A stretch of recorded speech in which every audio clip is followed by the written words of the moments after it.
Kovai Sivaji colony பகுதியில் அனைத்து சமூக மக்களுக்கும் உதவும் பேரவை அமைப்பின் சார்பாக நடைபெற்ற கலப்பு திருமணம். ஊர் மக்கள் பலர் கலந்து கொண்டு மணமக்களை வாழ்த்தினர். கோவை மாவட்டம் ஆனைக்கட்டியைச் சேர்ந்தவர் 27 வயதான மணிகண்டன். அதே பகுதியைச் சேர்ந்த ஆனைக்கட்டியைச் சேர்ந்த 27 வயதான பிரியா. இவர்கள் இருவரும் இந்து இருளர் பழங்குடியின சமூகத்தை சேர்ந்தவர்கள். இவர்கள் இருவரும் பல ஆண்டுகளாக காதலித்து வந்த நிலையில் இன்று கோவை சிவாஜி காலனி பகுதியில் இயங்கி வருகின்ற அனைத்து சமூக மக்களுக்கும் உதவும் பேரவை அமைப்பின் சார்பாக திருமணம் நடைபெற்றது.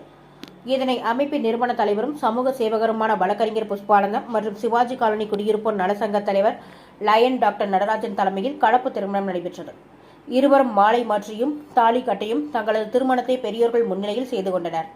இந்த திருமண நிகழ்ச்சியில் சாரல் அமுதம் பொதுநல அறக்கட்டளையின் நிறுவன தலைவரும் சித்த வைத்தியருமான ராஜு, பயநாடு வேட்பாளர் நூர் முகமது, வழக்கறிஞர் குமாஸ்தாக்கள் பெரிய குமாஸ்தா, திவ்யா, லட்சுமி, ஜபா, வர்ஷா, வர்ஷினி, மோகன் ராஜா, போஜன், 82வது வார்டு மதிமுக செயலாளர் மார்ஷல், மீனாட்சி, ராமலிங்கம், சாந்தி, கிருஷ்ணமூர்த்தி, உமா, அதிமுக செல்வபுரம் பகுதி தலைவர் ஜெயகாந்தன், 78வது வார்டு செயலாளர் அறிவழகன், பாலகிருஷ்ணன், பாபா அறக்கட்டளை சார்பாக கனகராஜ் மற்றும் Kiruba, Velandipalayam water Shanmugam, Anaikatti Padmavathi, Saibaba colony financier Perumal, Sathish உள்ளிட்ட பலர் கலந்து கொண்டு மலர் தூவியும் அச்சதி தூவியும் மணமக்களை வாழ்த்தினர் என்பது குறிப்பிடத்தக்கது.